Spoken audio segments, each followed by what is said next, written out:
Trevor Deakin was killed in a single vehicle accident on 9th April 2004 when driving home from work.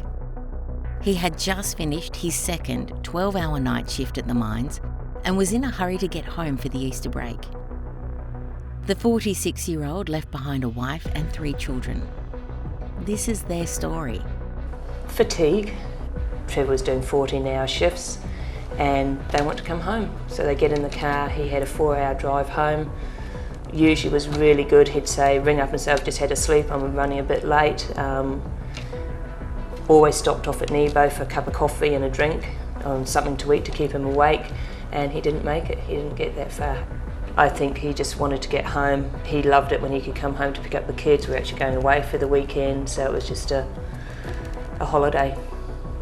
Good Friday, the 9th of April, is a day that'll never be the same for us again. It's 2 days that have basically been ruined, and if he'd just had that little bit of a half an hour kip on the side of the road, it would, well, I wouldn't be sitting here now. Being the spouse, the wife, and the terrible word now that you hear a lot is the widow, which I think should be changed. Someone needs to change that word in the English language. You don't get the time to grieve. I'm still nearly 6 months after the accident, still going through lawyers, all of the paperwork. Even the direct straight after the accident, having to speak with funeral directors, and you've got to do horrible things like pick a coffin out of a book, which you can't. It's horrible. It's just the whole thing, and not being mean about. I'm too young to do it because I own my own gym. I also have another job as well. I'm a sales rep, so for me, I've been able to survive. I'd hate to be in the position being a wife who doesn't work.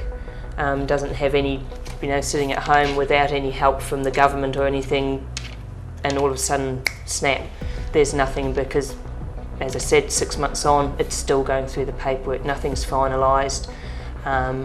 Luckily for the whole family, there was life insurance. If there hadn't been life insurance, if I hadn't been working, everything would be gone. Especially in the mining areas around Mackay, it's just such a go-ahead area at the moment, there's work everywhere. And you can't stop them wanting the extra money. Once again, they look at it, it's for their family, it's for their own livelihoods, they want the money, so they put up their hands for the extra hours, and how you stop it, I don't know. Well, my main saying is there's no point rushing home to your family if you don't make it. There's your children, your wives, your husbands, mothers, fathers, uncles, brothers. There's so many people that suffer. Think about your family, don't rush, take care. Nothing can replace Trevor. So, yeah, don't do it. If you don't have to, it's really, money isn't everything. People are everything, and we can't replace lives. Physical things, cars, whatever, they can be replaced. A life can't. A fatigued person fighting to stay awake can slip into microsleeps or nod off, and these typically last between 2 and 30 seconds. Microsleeps are more likely when you perform monotonous tasks such as driving. Fatigue is one of the fatal 5. The others are speed, alcohol and drugs, no seatbelts, and distractions. Fatigue is 3 times more likely to be a factor in a workplace incident than alcohol. By the time you show signs of fatigue, like yawning, heavy eyes, blurred vision, and reduced concentration, fatigue has already set in. Second wind is a misnomer. In fact, your brain has switched off the alarm signals to try and conserve energy. You are still fatigued. You're just not receiving the warning signals. Hi, my name is Cassie, and I'm a real person, not an actor, and I live in Mackay. In Easter 2004, my dad died in a car crash. There were no kangaroos, no speeding, no careless drivers. He just fell asleep at the wheel on his way home from the mines to be with us, and he never woke up. Please, if you're a dad, a son, or a mother, daughter or wife, don't drive tired. The consequences are just too much. You don't know what you're leaving behind. I just thought, I don't think it's fair that anyone else should have to go through what our family went through when we lost Dad. It's just not a good thing to feel. Well, it's pretty much changed my life. I can never see my dad again. There's not much that I can really say. I won't be able to do lots of things that I used to be able to do. He can't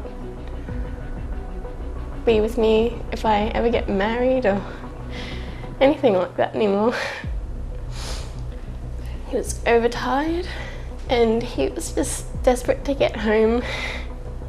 I actually spoke to him the night before and he just said he couldn't wait for the holidays. We were going to go and watch the Cowboys play in Townsville, and he just said, "Oh, I love you, I'll see you tomorrow," and didn't.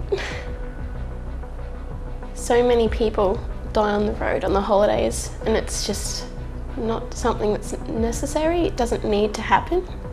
It's just something that can be prevented. The few hours it takes to have a rest can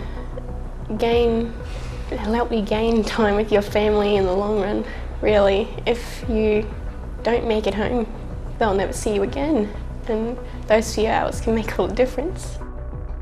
Kurt's 21st, which was only 8 weeks after the accident, Trevor should have been there to do a speech for him. We had to get his uncle to do it. It's just so many things don't seem right, and we've got year after year of going through so many things not being right because Trevor isn't there. And for me, my whole life doesn't feel right. There's just a big emptiness that should be there, and he's not there. My bed's empty, my heart's empty. Fatigue is the silent killer. Your first microsleep, or head snap, may be your last. Be smart. Listen to the early warning signs. Find a safe place. Stop and rest until you are safe to proceed. Through stopping, not only will you save your own life, you will be less likely to be the one responsible for taking someone else's life.